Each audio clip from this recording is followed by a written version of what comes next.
Right now, to stay safe on the area's many lakes, we'll find out what you need to know. Also, watch as model trains chug through Old Brick Botanical Gardens this holiday season.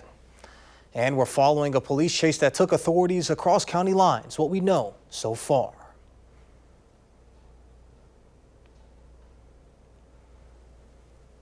Good evening and thank you for joining us tonight. I'm Jalen Banks. Quite a bit chilly day this Sunday.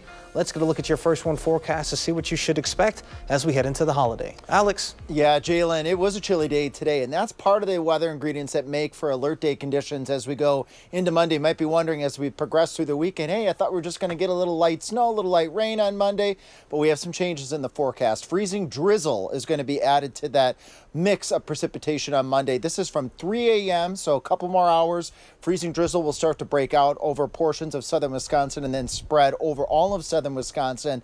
And that mix of drizzle and also the light snow that we're expecting will lead to some icy conditions perhaps as late as 6 p.m. We have winter weather advisories, which you probably have been seeing scrolling across your screen throughout the afternoon. That's from 3 a.m. to 3 p.m. in the Madison area and 3 a.m. to 6 p.m. over towards Lake Michigan. On radar 3000 out here in the patio, there's nothing right now at this point in time, but that will change. Actually, if you look over Iowa County here as we widened out a little bit of purple just south of Lone Rock, that could be some of that freezing drizzle starting to form and getting ready to make it to the ground. And it doesn't take much in the way of freezing drizzle to make icy spots. Future Trek showing a mix of light snow mixed in with a little bit of freezing drizzle as we go through the rush hour, becoming more widespread as we head towards the lunch hour, mixing in with a little bit of rain. And you might be thinking, well, if it's mixing in with rain, how could that cause icy conditions? I'll let you know the answer in just a few minutes.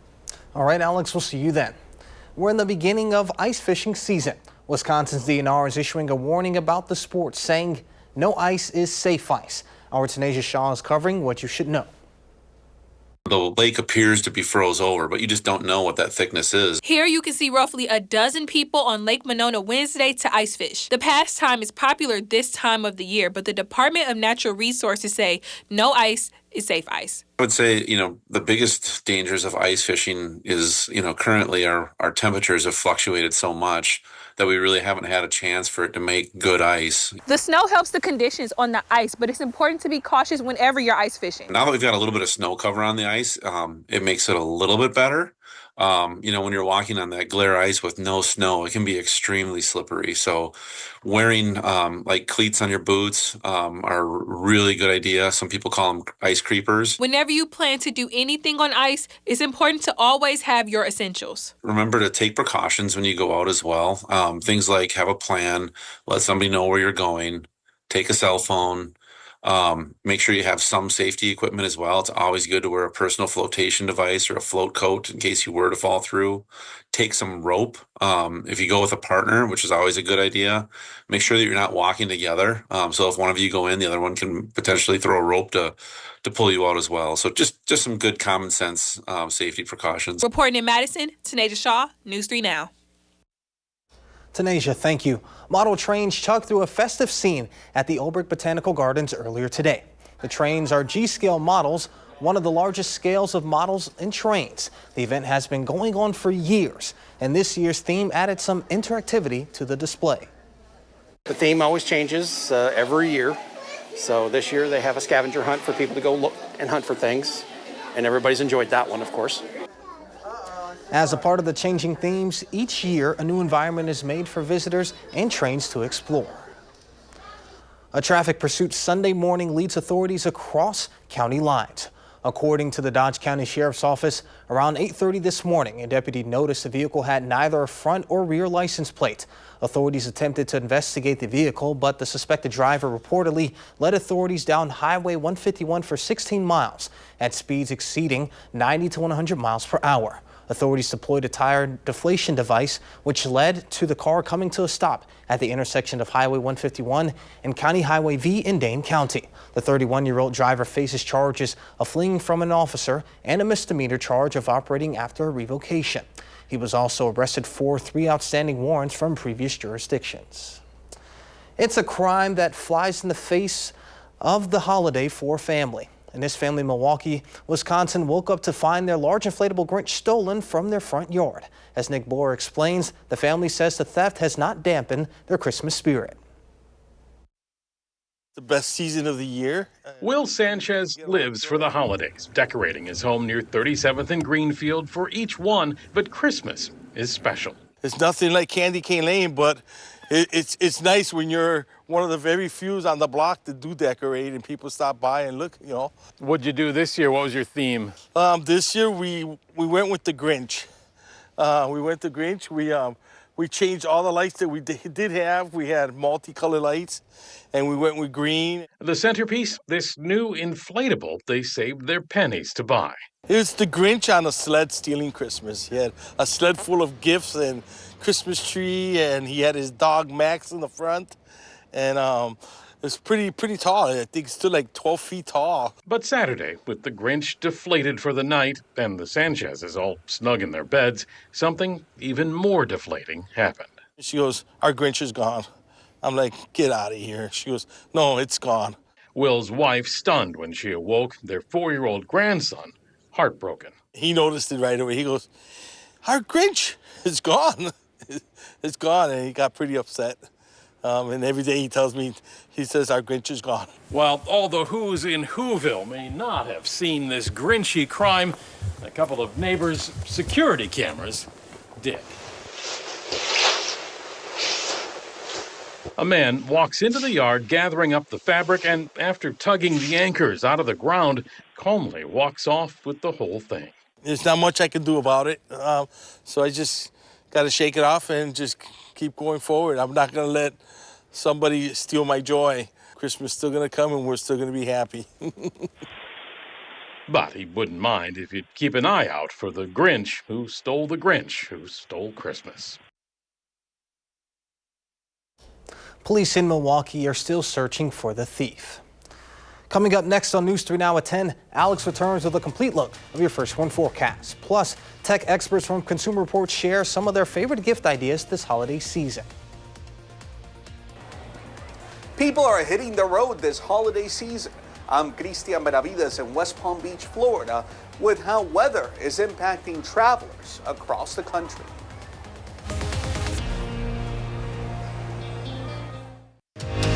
You're watching News 3 Now at 10. It's a pretty busy travel weekend with Christmas and Hanukkah just a few days away. AAA predicts record-breaking holiday travel, and today will bring the worst traffic in many areas.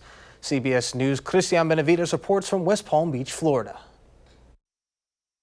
Check-in counters at LAX were bustling with travelers Sunday, some trying to make connecting flights to get away for the holidays. Michael Jackman from Toronto is planning to escape the cold for the surf and sand of Hawaii. First off, our bags got sent here instead of straight to Lahui, so we have to now go over to the customer assistance to get new bags. I can't find it in the system. Airports in the D.C. area, Boston, and other cities across the nation are seeing a steady stream of travelers.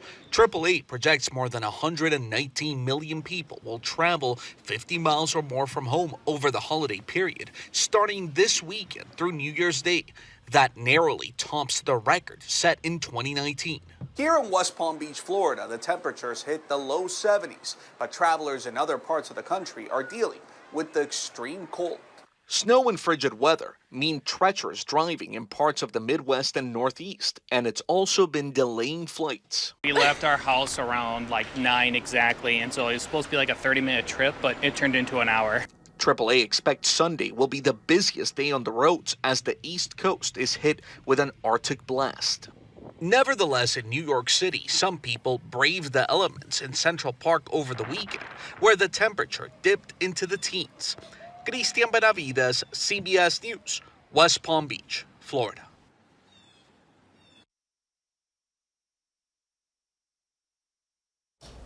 And AAA expects air travel to set a new record this holiday season with close to 8 million passengers. And for those taking a car trip, filling up will cost a little more, or about the same as it did last year. These are average prices across Wisconsin for a gallon of regular. Statewide prices are up, as they are in Madison and Milwaukee. Meanwhile, La Crosse and Eau Claire are slightly down compared to the same time a year ago. And now let's get a look at your first one forecast. Chief Meteorologist Alex Harrington joins us now. Alex. Jalen, southern Wisconsin, we're heading into a busy travel day, and we have alert day conditions that we need to talk about. You were probably thinking over the weekend, just a little light snow, a little light rain. How could that hurt? Now we are looking at the potential for widespread freezing drizzle, a light glaze of ice across all of southern Wisconsin, or most of southern Wisconsin, from 3 a.m. to 6 p.m. And it doesn't take much ice to cause travel concerns.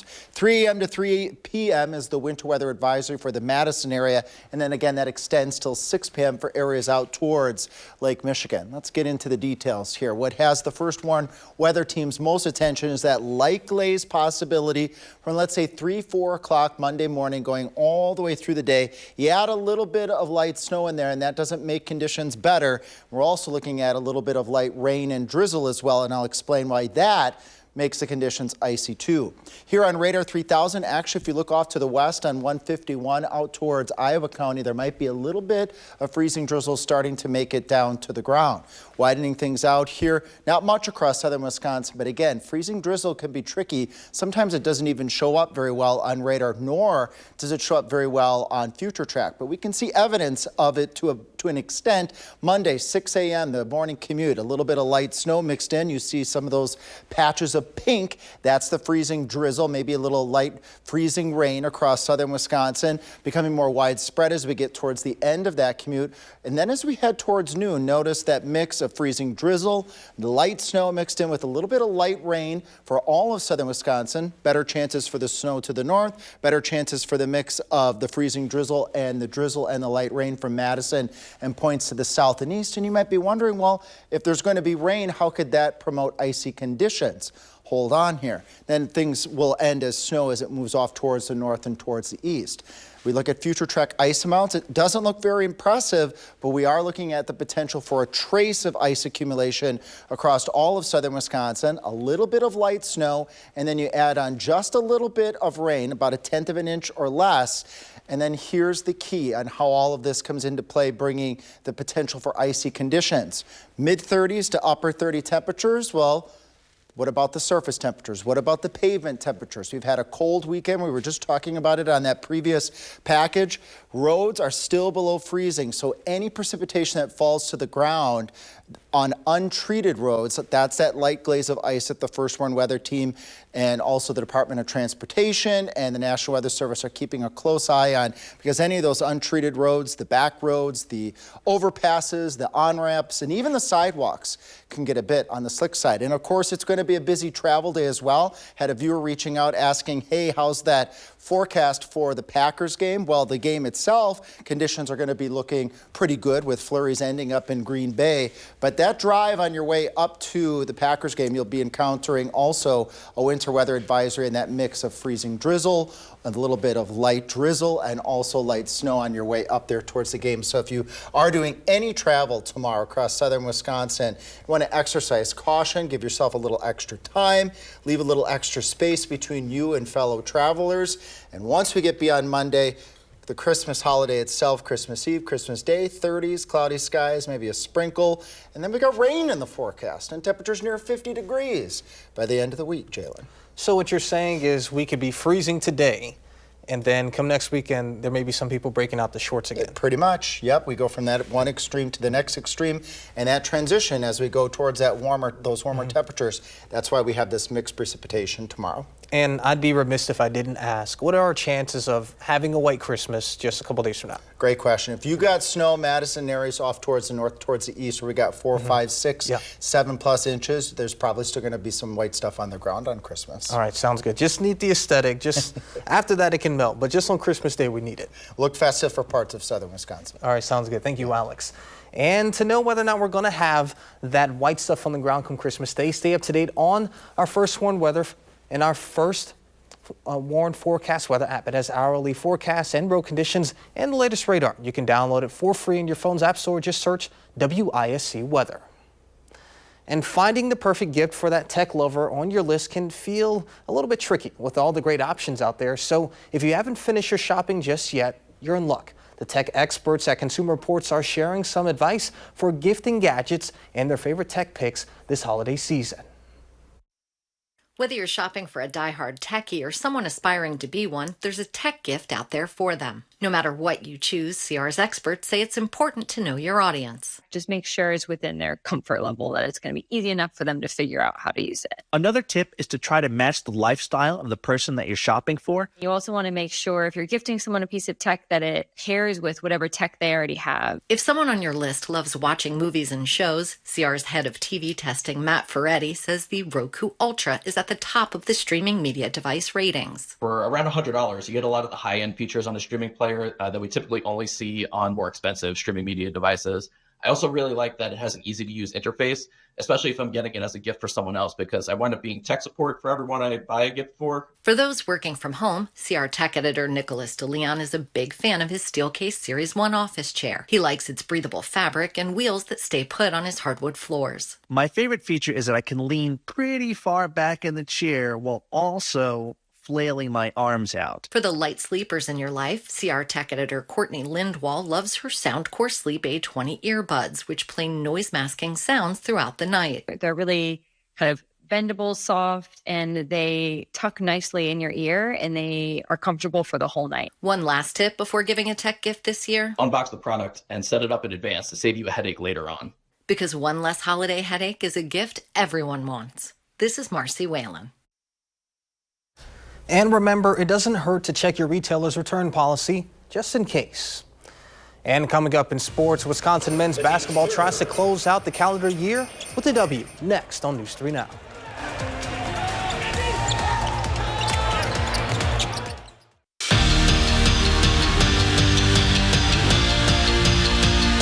The Wisconsin men turned the page not once, but twice today. They took the floor for the last time in 2024, hosting Detroit Mercy in what was also their final non-conference game of the year.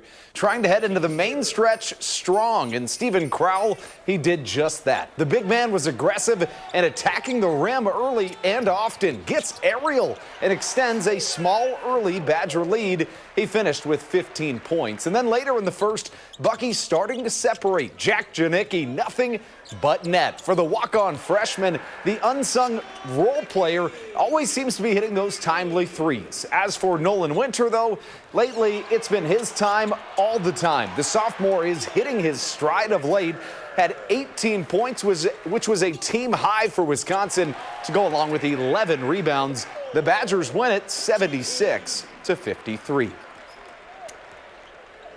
Let's take a quick trip back to week 3 of last season, Jordan Love's first start at Lambeau. Heading into the fourth quarter, the Saints were beating the Packers 17-0, and then Love had his coming out party. The Packers scored 18 points in the final 11 minutes of the game, stunning the Saints. To bring this Love story full circle, though, Jordan, now firmly planted as the future of the franchise, plays New Orleans again tomorrow night and reflects on last year's comeback.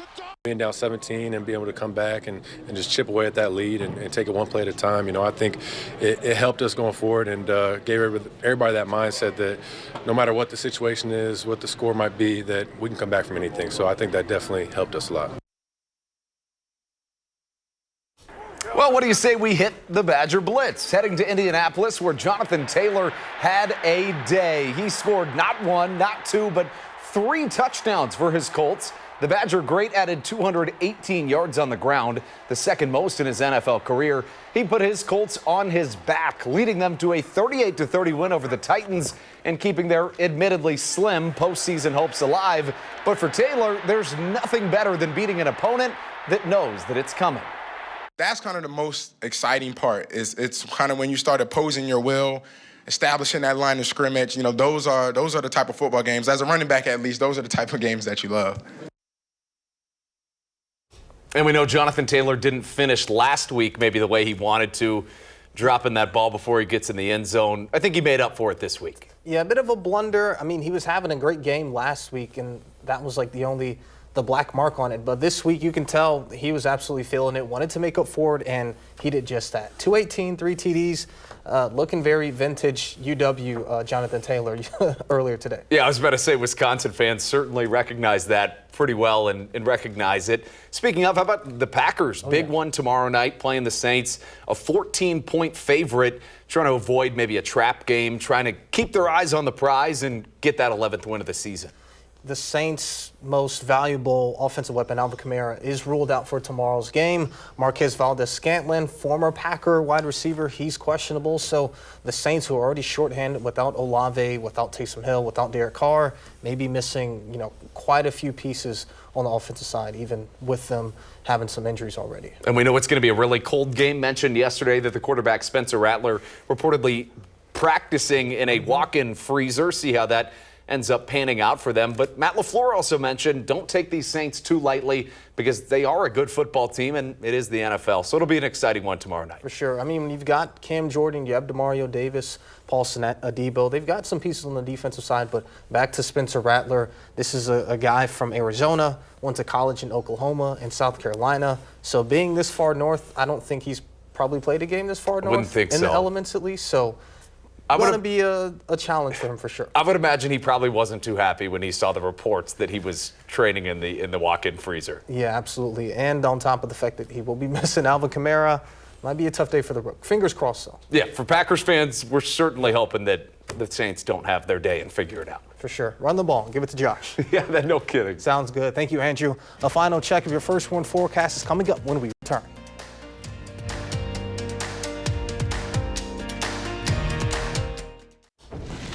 The post-apocalyptic drama Homestead opened in 5th place with $6.1 million, while box office champ Moana 2 tumbled out of 1st place with $13.1 million. Wicked was not far ahead in 3rd place with $13.5.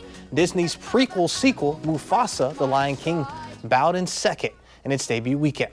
The photorealistic animated musical made $35 million, and Sonic the Hedgehog 3 outran all competitors to finish in 1st place with $62 million, giving the threequel the 2nd best opening for the Sonic franchise. Variety reports Paramount Pictures has already begun planning for a 4th Sonic movie to arrive in the spring of 2027. I mean, a tad bit of a spoiler. If you didn't, if you're not a big follower of this, you already know there's going to be a 4th one, so clearly the story isn't over. Yeah, it's not over yet. Yeah. But, I mean, I'm a fan of the Sonic trilogy. Played some of the games growing up, so I may have to check it out. I think I'd like to see Mufasa. That looks pretty cool, like a live-action kind of deal. A prequel sequel. Yeah, I can get into that. A little bit of an oxymoron. Yeah, true. Throwing me off a little bit. All right, Alex, what should we expect before we head on out? Alert day conditions on Monday. Unfortunately, be on the lookout for freezing drizzle, a light glaze of ice across all of southern Wisconsin, really all day, with winter weather advisories in effect for much of the day. And it's really because roads are still below freezing. Even if we get a little bit of drizzle tomorrow, be on the lookout for that glaze of ice. Sounds good. Thank you, guys. We'll see you all here tomorrow.